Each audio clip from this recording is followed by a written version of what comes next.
ये कहानी है एक ऐसे डिलीवरी बॉय की जो अपना सबसे पहला इंटरनेशनल पार्सल डिलीवर करने जा रहा था, लेकिन बदकिस्मती से वो एक ऐसे आइलैंड पर फंस जाता है जहाँ से बचकर बाहर निकलना बहुत ही ज्यादा मुश्किल था।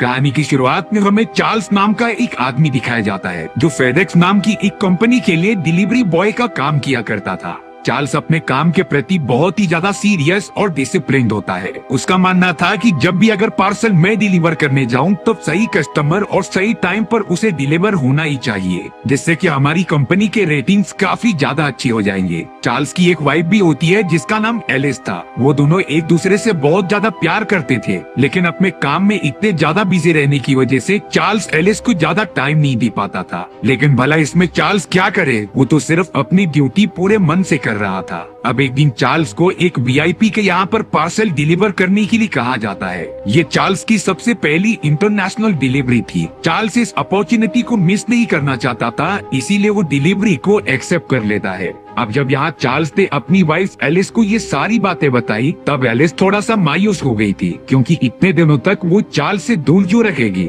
एलिस ने चार्ल्स को एक छोटा सा पेंडेंट दिया जिसके अंदर उसकी फोटो लगी होती है। एलिस चार्ल्स को बता रही थी कि जब भी तुम्हें मेरी याद आए तुम इसे देख लेना, क्योंकि मैं हमेशा तुम्हारे साथ ही रहूंगी। और अब चार्ल्स निकल पड़ता है अपनी जिंदगी की सबसे पहली इंटरनेशनल डिलीवरी के लिए। चार्ल्स को फेडेक्स की एक प्राइवेट प्लेन में जाना होगा, जिसके अंदर डिलीवरी पैकेजेस के साथ साथ कुछ पायलट्स मौजूद होंगे। अब यहाँ चार्ल्स और वो प्लेन निकल पड़ते हैं डिलीवरी के लिए। सफर तय करते समय तो उन्हें अब काफी ज्यादा रात हो चुकी थी। चार्ल्स तो वॉशरूम में आकर एलिस के दिए हुए पेंडेंट को देखने लग जाता है, क्योंकि उसे तो अभी से ही अपने वाइफ की काफी ज्यादा याद आने लगी थी। तभी अचानक चार्ल्स जिस प्लेन में बैठा था वो हिलने लग जाती है। बाहर आने पर पायलट्स बता रहे थे कि उनके एक इंजन ने काम करना बंद कर दिया है और अब प्लेन लगातार नीचे की तरफ गिरती जा रही है। चार्ल्स ने तो सबसे पहले थोड़ी सी ऑक्सीजन ली और वहाँ से बचने के लिए एक लाइफ जैकेट ले लिया था। वो प्लेन तो पूरी तरीके से आउट ऑफ कंट्रोल होके एक बहुत ही बड़े समुद्र में आकर गिर गई थी। बहुत ही कम समय में प्लेन के चारों तरफ पानी भरना स्टार्ट हो जाता है, लेकिन यहाँ चार्ल्स की नसीब काफी ज्यादा अच्छी थी कि वो लाइफ सपोर्ट पहनकर प्लेन के अंदर से तुरंत ही बाहर निकल जाता है। चार्ल्स तो अपने लाइफ बोट को ही कस की पकड़ के बैठ गया था। उस समुद्र की लहरें बहुत ही ज्यादा ऊपर नीचे हो रही थी, इसीलिए अब चार्ल्स कई घंटों तक उसी लाइफ बोट में कैसे भी करके बना रहा। और अब कुछ देर बाद जब चार्ल्स अपनी आंखें खोलता है, तब वो एक बहुत ही सुनसान आइलैंड पर पहुंच गया था। इस आइलैंड पर तो दूर दूर तक कोई दिखाई नहीं देता और अब चार्ल्स को नहीं समझ रहा था कि वो यहाँ से बाहर कैसे निकले। लेकिन यहाँ आकर सबसे पहले उसने वही किया जो हर फंसे हुए आदमी को करना चाहिए। चार्ल्स ने तो रेत पर बड़े अक्षरों में हेल्प लिख दिया होता है, जिससे कि अगर कोई प्लेन या फिर शिप यहाँ से गुजरेगी तब उन्हें पता चल सके कि आइलैंड पर कोई फंसा है। चार्ल्स को तो पानी के अंदर वो सारे फेडेक्स के पार्सल मिलते हैं जिन्हीं की उसे डिलीवर करना था, पर अफसोस वो तो पूरी तरीके से अब इस आइलैंड पर फंस चुका है। इसीलिए अब चार्ल्स ने उन सारे पैकेजेस को बाहर निकाल लिया था। हालांकि चार्ल्स का मन कर रहा होता है इन्हें खोलकर देखने के लिए, लेकिन चार्ल्स अपने उसूलों का बहुत ही ज्यादा पक्का था। उसके हिसाब से ये डिलीवरी पैकेजेस सिर्फ और सिर्फ कस्टमर ही खोल सकते हैं। लेकिन यहाँ चार्ल्स को बहुत ही ज्यादा भूख और प्यास लगी होती है। उसे इतना तो पता था कि समुद्र का खारा पानी पीने की वजह से वो और भी ज्यादा बीमार हो जाएगा। इसीलिए अब चार्ल्स चारों तरफ घूमकर कुछ खाने और पीने के लिए ढूंढ रहा था। तभी चार्ल्स के ठीक सामने एक नारियल ऊपर से गिर चुका था, जिससे कि चार्ल्स को आइडिया आता है कि वो इन नारियल को तोड़कर इनका पानी पी सकता है। लेकिन चार्ल्स के लिए नारियल तोड़ना बहुत ही ज्यादा मुश्किल हो रहा था। चार्ल्स तो अलग अलग जगहों पर नारियल को मारकर उसे तोड़ने की कोशिश करता है और अब बहुत ज्यादा कोशिश करने के बाद वो पानी निकालने में कामयाब हो गया था। साथ ही साथ चार्ल्स नारियल के अंदर मौजूद उस मीठी पदार्थ को भी खा लेता है, जिससे कि अब उसकी भूख और प्यास मिट चुकी थी। लेकिन अब उसे कैसे भी करके इस आइलैंड से बाहर निकलना होता है, क्योंकि वो इस सुनसान आइलैंड पर ज्यादा समय तक नहीं रह सकता। इसीलिए अब चार्ल्स ने डिसाइड किया कि वो माउंटेन की एकदम टॉप पर चले जाएगा, जहाँ से उसे कोई प्लेन या फिर शिप दिखाई देगी। लेकिन जंगल के रास्ते में चलते समय उसकी पैर पर बहुत ही ज्यादा चोट लगती है,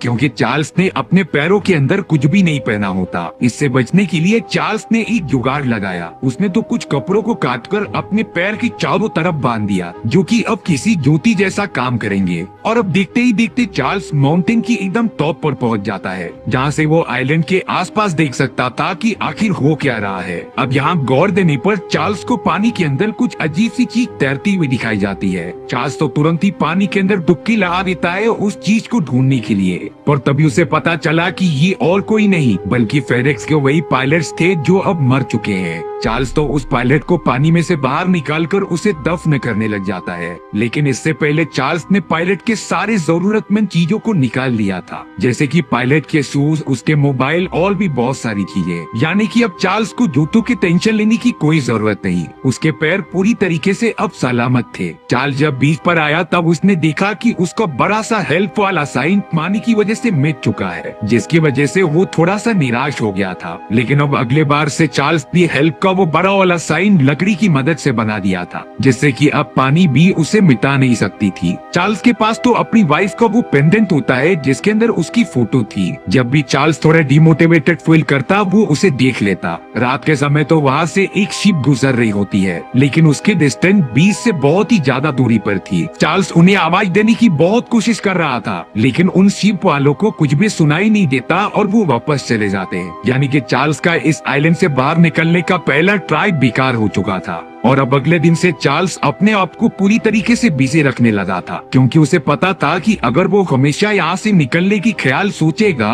तब वो पूरी तरीके से पागल हो जाएगा। इसीलिए अब चार्ल्स जंगल में चारों तरफ घूमता और अपने लिए खाना पानी की इंतजाम करता। हालांकि वो हमेशा नारियल पानी तो नहीं पी सकता, इसीलिए वो मछली पकड़ने का भी ट्राई करता है, पर अफसोस उसके हाथ एक भी मछली नहीं लगती। इसी तरीके से चार्ल्स को यहाँ पर पूरी 4 से 5 साल बीत जाते हैं। आज तक उसे बचाने के लिए कोई आया ही नहीं। यहाँ तक कि फेडेक्स कंपनी वालों ने भी नहीं पता लगाया कि उनका सबसे सिंसियर एम्प्लॉय कहाँ गायब है। चार्ल्स ने तो इतने महीनों के अंदर सिर्फ और सिर्फ नारियल पानी खाकर गुजारा किया है, लेकिन वो हमेशा ट्राई करता था पानी के अंदर मछलियों को पकड़कर खाने की। कई बार तो वो मछलियों को बिल्कुल भी पकड़ ही नहीं पाता था। एक दिन चार्ल्स अपने लाइफ बोट पर पानी से बाहर जाने की कोशिश करता है, और तभी पानी के अंदर लहरें इतनी ज्यादा ऊपर उठने की वजह से वो तो उसके अंदर ही गिर गया था, जिससे कि चार्ल्स के पैर में बहुत ही ज्यादा चोट लगती है। चार्ल्स कैसे भी करके अपने लाइफ बोट को जैसे ही बाहर लेकर आया तभी उसने देखा कि आसमान में काले बादल छा चुके हैं। देखते ही देखते कुछ ही समय में वहाँ पर काफी तेजी से बारिश भी होने लगी थी। बुरी बात यह होती है कि चार्ल्स के पास इस बारिश में अपना सर छुपाने की कोई भी जगह नहीं थी। चार्ल्स ने तो अपना सारा सामान एक जगह पर रखा और एक गुफा में आकर छुप गया। हालांकि पानी उस गुफा में भी भरता जा रहा था, लेकिन चार्ल्स तो गुफा की और भी ज्यादा अंदर जाकर वहीं सो गया। सुबह होने पर चार्ल्स के पास और कोई भी ऑप्शन नहीं होता अपने उन कस्टमर्स के पैकेज को ओपन करके देखने का।